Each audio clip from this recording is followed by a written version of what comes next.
ایک بات بڑی ضروری ہے، وہ میں نے آپ سے ضرور کرنی ہے۔ ایک آیت ہے قرآن پاک کی سورت بقرہ پہلا سپارہ آیت نمبر 120۔ اللہ تعالیٰ نے ایک حد بیان کر دی، فرمایا وَلَن تَرْضَىٰ عَنْكَ الْيَهُودُ وَلَا النَّصَارَىٰ حَتَّىٰ تَتَّبِعَ مِلَّتَهُمْ۔ فرمایا یہ یہودی اور عیسائی تم سے ہرگز راضی نہیں ہوں گے۔ یہ قرآن ہے اور سادہ ترجمہ تفسیر کی بھی ضرورت نہیں۔ یہ معاہدے کر لیں، محبت کے وعدے کر لیں، یہ تم سے راضی نہیں ہوں گے۔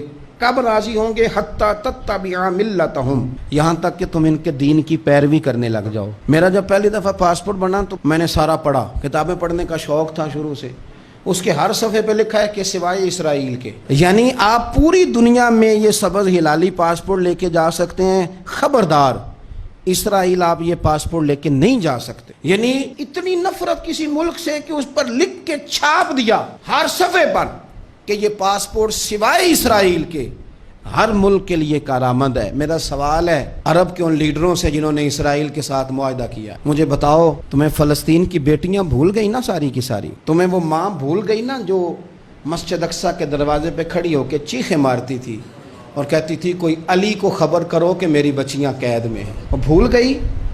تمہیں وہ بہن بھول گئی نا جس پر شراب کی بوتل انڈیڑتے تھے اسرائیل کے فوجی؟ وہ آپ کو ابھی بھی ویڈیو مل جائے گی، وہ انڈیلتے تھے شراب کی بوتل، اسے پکڑتے تھے، دست درازی کرتے تھے، اور وہ بیٹی کہتی تھی یا رحمت للعالم۔ بھول گیا تمہیں وہ سارا کچھ؟ تم نے ایک منٹ لگایا اور تم معاہدہ کس سے کروا رہے ہو؟ امریکہ کے صدر سے؟ اتنا ظلم کیا تم نے، اتنا قاتل کے ساتھ معاہدہ؟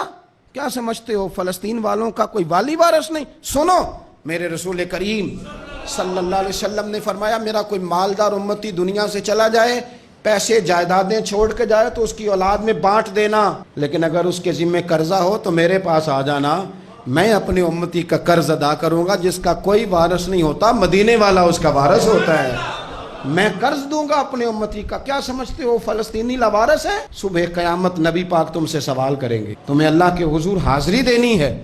کیوں نہیں صلح کرتا اسرائیل فلسطین کے ساتھ؟ لبنان کے ساتھ دوستی کیوں نہیں کرتا؟ شام سارا کٹ گیا اسرائیل کی وجہ سے، راج تمہیں خیال آیا ان کے ساتھ معاہدہ کرنے کا؟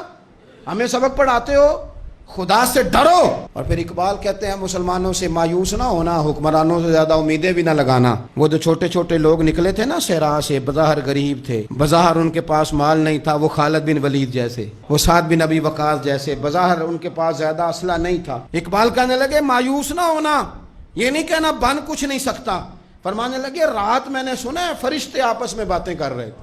واہ اقبال، تیرا بھی انداز کتنا نرالا ہے۔ کہنے لگے رات فرشتے آپس میں باتیں کر رہے تھے، میں نے سن لی ہیں۔ بھلا وہ کیا کہہ رہے تھے؟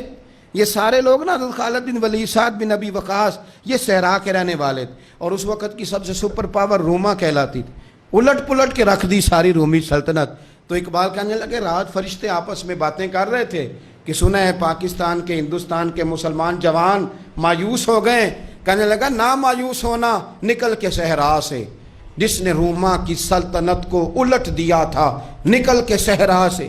گرمی دیکھو اس شعر کی، ولولہ دیکھو اس مرد کا جو مصور پاکستان ہے، نکل کے صحرا سے جس نے روما کی سلطنت کو الٹ دیا تھا، سنا ہے میں نے یہ قدسیوں سے، وہ شیر پھر ہوشیار ہوگا۔